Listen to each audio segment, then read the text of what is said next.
Pues supongamos que queremos calcular las razones trigonométricas de un ángulo mayor que 90 grados.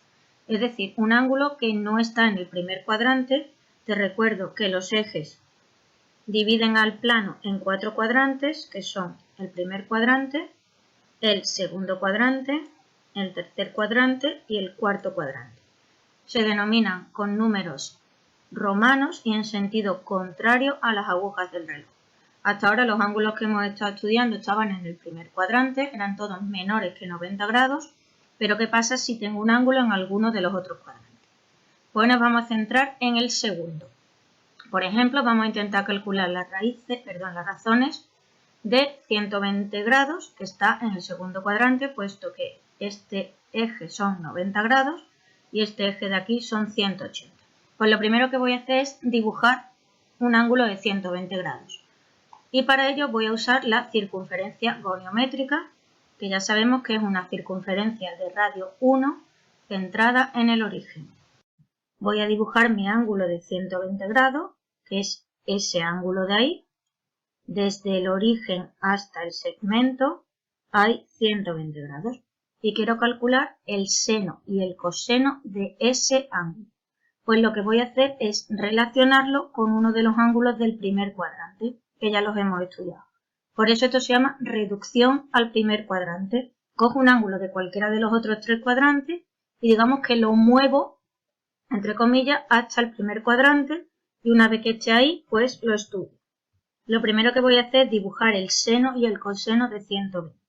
Pues como la circunferencia tiene radio 1, ya lo vimos en el vídeo anterior, ese es el seno de 120 y esto de aquí es el coseno de 120. El seno es positivo, va hacia arriba, el coseno es negativo porque va en dirección a la rama negativa del eje X. Pues necesito un ángulo en el primer cuadrante que tenga el mismo seno y el mismo coseno, al menos en valor absoluto, que los valores sean iguales que 120. ¿Qué ángulo es ese? Pues ese ángulo es 60. ¿Cómo sé que es 60? Pues o pensando o te lo aprendes de memoria. Es decir, pensando, que ya tiene uno demasiada porquería en el cerebro. Pues vamos a dibujar un ángulo de 60 grados para ver que el seno y el coseno coinciden. Voy a quitar el 120 y el arquito, o se me va a montar todo uno encima de otro y no se va a ver nada. Pues dibujo mi ángulo de 60 grados, ¿vale? Que es ese de ahí. Ahí está, 60 grados. Y vamos a calcular el seno y el coseno de este ángulo de aquí. Esto es 60 grados, pero al otro lado también tengo 60 grados. Es decir, por simetría hay 60 grados a la izquierda, 60 grados a la derecha, que es lo que se usa para encontrar el ángulo. Hay un poco chuchurri, ahí. ¿Vale? Bueno, pues como decía, vamos a dibujar el seno y el coseno de 60. Ese es el seno de 60 y ese es el coseno de 60. Y yo creo que se aprecia que el seno de 120, que era el ángulo original, es igual que el seno de 60, valen exactamente lo mismo. Y en cuanto a los cosenos, son iguales pero con el signo contrario. El coseno de 60 es positivo, el coseno de 120 es negativo. Así que mismo valor con el signo contrario. Bueno, pues esto ya está prácticamente acabado. Pues ¿cómo escribimos eso?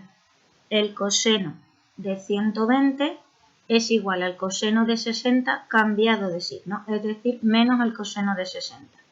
El coseno de 60 te lo tienes que saber de memoria y siempre te damos uno de estos 3 ángulos, 30, 60 o 45, es decir, cuando lo transformes se va a convertir en 30, 45 o 60 para que suelte la puñetera calculadora durante un rato, ¿vale? El coseno de 60 te lo tienes que saber, es un medio, pues el coseno de 120, el coseno de 60 cambiado de signo, menos un medio.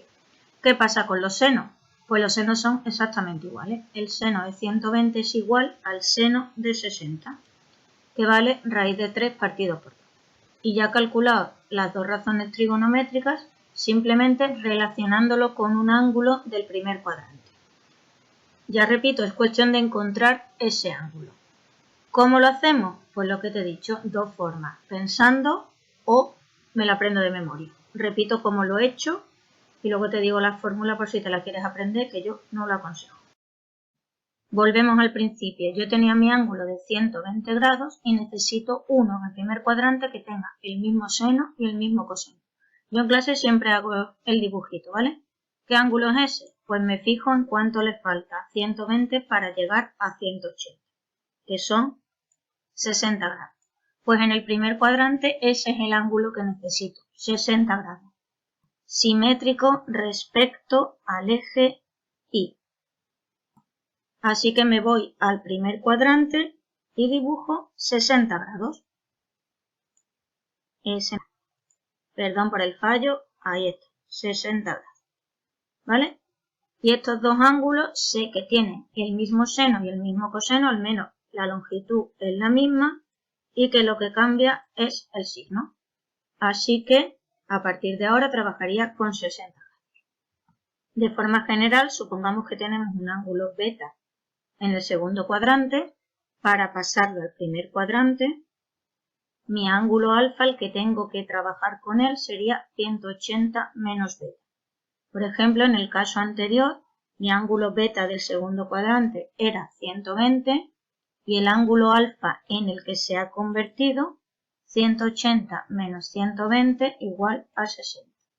Yo esto te aconsejo que más que aprenderte que hay que hacer 180 menos 120 o que hay que hacer 180 menos beta, que lo pienses y que en todo caso, te hagas el dibujito ahí en una esquina y dibujes los ángulos.